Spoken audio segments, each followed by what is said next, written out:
고린도후서 9장 10절에서 마지막 15절까지 말씀 한 절씩 교독합니다. 심는 자에게 씨와 먹을 양식을 주시는 이가 너희 심을 것을 주사 풍성하게 하시고 너희 의의 열매를 더하게 하시리니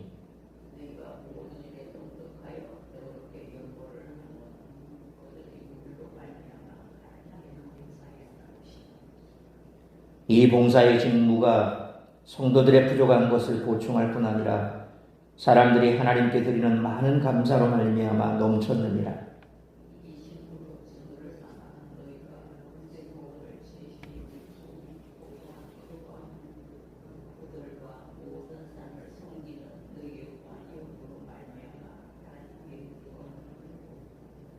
또 그들이 너희를 위하여 간구하며 하나님이 너희에게 주신 지극한 은혜로 말미암아 너희를 사모하느니라. 말할 수 없는 그의 은사로 말미암아 하나님께 감사하노라. 아멘. 하나님은 심는 자에게 씨와 양식을 풍성하게 공급해 주시는 분이십니다. 하나님으로부터 풍성하게 공급받아 살아가는 하나님의 자녀들 또한 풍성하게 나누는 일에 힘써야 합니다. 왜냐하면 하나님이 우리에게 풍성하게 주시는 목적이 그것을 풍성하게 나누게 하는 것이기 때문입니다. 이 흐름, 이 유통이 우리의 무지나 탐욕으로 말미암아 단절되어서는 안 됩니다. 많은 그리스도인들이 하나님이 풍성하게 주신 일에 대해서는 감사를 드립니다. 그러나 그렇게 주신 목적이 우리로 하여금 하나님의 일을 더 잘하도록 하기 위함임을 생각지 않습니다. 감사헌금 한번 드리고 나면 모든 것은 다 내 것이 되고 말지요. 우리가 탐심에 사로잡히지 않고 하나님의 뜻을 받들어 섬기는 자들이 되면 하나님은 우리에게 뿌릴 씨를 더 넉넉하게 맡기실 것입니다. 이를 통해 우리뿐만 아니라 우리의 섬김을 받는 사람들 속에서도 감사가 더 넘쳐서 하나님께 영광이 돌아가게 될 것입니다. 우리의 모든 것은 하나님께로부터 와서 하나님께로 돌아간다는 것입니다. 바울은 고린도 교인들의 헌금이 증거의 역할을 한다고 말합니다. 곧 그들의 행위는 그들이 어떤 사람인지 보여주는 증거가 됩니다. 우리가 하는 일들은 우리가 어떤 사람인가를 보여줍니다. 고린도 교인들의 헌금이 그들이 하나님으로부터 모든 것을 공급받는 하나님의 자녀라는 것을 보여주는 증거가 된 것처럼 우리의 관대함, 우리의 사랑, 우리의 선행은 우리가 하나님의 뜻을 따라 살아가는 그분의 자녀라는 것을 보여주는 표시입니다. 그런 점에서 선한 행실로 그리스도에 대한 신앙 고백을 드러내는 성도는 이 세상에서 소금과 빛으로 존재합니다. 빛은 숨길 수가 없습니다. 등경 위에 세워서 세상 앞에 환하게 비치게 해야 합니다. 그렇게 할 때 세상이 우리의 선한 행실을 보고 하나님께 영광 돌리는 결과가 일어납니다. 우리는 이러한 증거를 가진 그리스도인이 되어야 할 줄로 믿습니다. 우리는 하나님이 재물을 받아주시기 바라는 마음으로 헌금을 드립니다. 그러나 사실 주님은 우리의 돈이 필요하신 분이 아닙니다. 그렇다면 왜 우리는 하나님께 헌금을 해야 하는 걸까요? 여기에는 나눔과 감사 그리고 하나님으로부터 오는 풍성함의 비밀이 숨어 있습니다. 따라서 이와 같은 오늘 본문의 말씀을 통해 우리들이 깨달아야 할 것은 첫째로 10절로 11절 말씀처럼 헌금은 씨앗을 심는 것과 같다는 것입니다. 바울은 10절 말씀처럼 주시는 이라고 번역된 헬라어 에피코레곤이라는 분사를 사용하고 있는데 이는 필요한 모든 것을 부족함 없이 풍성히 제공하시는 공급자라는 뜻입니다. 그는 씨 뿌리는 농부에게 씨와 양식을 공급하시는 분이십니다. 고린도는 상업의 중심지였지만 농업의 심상을 사용해 하나님이 베풀어 주시는 풍성함을 말하고 있습니다. 왜냐하면 고린도에도 농업에 종사하는 사람들이 있었기 때문이라기보다는 심는다는 말이 상징적 의미를 갖고 있기 때문입니다. 당장 먹을 수도 있는 양식인 씨앗을 땅에 심는 것은 이후에 얻을 더 큰 소득을 기대하면서 지금 당장의 이익을 포기하는 것을 의미합니다. 바울은 고린도 교회에게 지금 너희가 드리는 예루살렘 교회를 위한 헌금은 씨앗을 심는 것과 같다라고 가르치고 있는 것입니다. 이 헌금 덕분에 11절 말씀처럼 유대인 교회인 예루살렘 교회가 이방인 교회인 고린도 교회로 말미암아 하나님께 감사하는 일이 벌어질 것입니다. 그러므로 하나님께서 우리의 모든 필요를 채우실 뿐만 아니라 은혜를 풍성하게 베풀어 주심을 믿는 믿음의 고백을 담아 씨앗을 심는 것과 같은 헌금을 드리는 우리 모두가 되시기를 축원합니다. 두 번째로 12절로 13절 말씀처럼 헌금의 목적이 무엇인지를 분명히 알아야 한다는 것입니다. 헌금의 첫째 목적은 12절 상반절 말씀처럼 성도들의 부족을 채우는 것입니다. 고린도 교회가 예루살렘 교회의 궁핍을 모른 척하지 않고 그들의 필요를 채우는 것 자체가 이미 헌금의 직접적인 목적입니다. 둘째로 헌금은 12절 하반절 말씀처럼 하나님께 대한 넘치는 감사를 표현하는 방법입니다.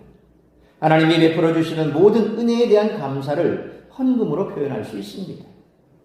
셋째로 고린도 교회 헌금은 13절 말씀처럼 예루살렘의 성도들에게 고린도의 이방인들이 그리스도의 복음을 진실히 믿고 복종하고 있음을 보여주는 증거가 됩니다.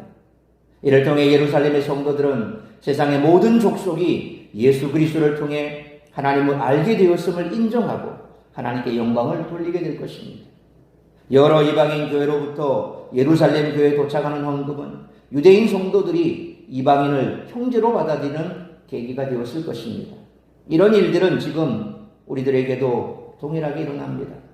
주위에 가난한 이웃을 돌보고 하나님으로부터 받아 큰 은혜에 대한 감사를 표현하며 교회에 속한 모든 지체가 온전히 하나로 연합하기 위해 우리는 제물을 헌금으로 바치는 것입니다. 그러므로 우리가 드리는 헌금의 목적이 무엇인지를 분명히 알고 인색함이나 억지로가 아닌 자원하는 마음으로 기쁨으로 헌금하는 우리 모두가 되시기를 축원합니다. 세 번째로 14절로 15절 말씀처럼 헌금은 세상을 변화시킬 수 있는 기적을 일으킬 수 있다는 것입니다. 바울은 14절 말씀처럼 고린도 교회 헌금을 통해 예루살렘의 유대인 성도들이 고린도의 이방인 성도들을 위해 기도하며 또한 그들을 사모하게 될 것이라고 말합니다. 당시의 상황을 고려본다면 이는 기적과도 같은 일입니다. 유대인과 이방인 사이에는 역사적으로나 감정적으로 깊은 골이 있었고 특히 유대인들은 이방인들을 부정한 더러운 존재로 보고 있었습니다. 그러나 고린도 교회 헌금을 통해 하나님의 은혜가 부어질 때 서로 원수나 다름없던 유대인과 이방인이 하나가 되는 역사가 일어납니다. 바울이 감사하는 이유는 15절 말씀처럼 말할 수 없는 그의 은사 때문입니다.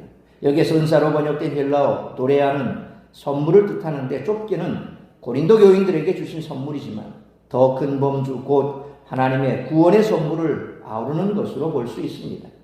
왜냐하면 말할 수 없는 이라는 수식어를 통해 알 수 있기 때문입니다. 이방인이 유대인을 섬기며 유대인이 이방인으로 인해 하나님께 영광 돌리는 그런 상상도 할 수 없었던 일이 일어나고 있기 때문에 바울은 이 영광스러운 일 앞에서 할 말을 잃어버린 것이지. 그러므로 우리가 드리는 헌금이 이처럼 세상을 변화시키는 일에 쓰임받을 수 있기를 위해 기도하며 더불어 아낌없이 하나님 앞에 세상의 변화를 위해 헌금할 수 있는 우리 모두가 되시기를 축원합니다. 사랑하는 성도 여러분, 헌금은 하나님의 일에 동참할 수 있는 특권이며 그 자체로 복될 뿐만 아니라 더 큰 것으로 채우시는 하나님의 은혜를 경험하는 통로가 됩니다. 하나님이 우리에게 자원을 주시는 목적은 더 선한 열매를 맺게 하기 위함입니다.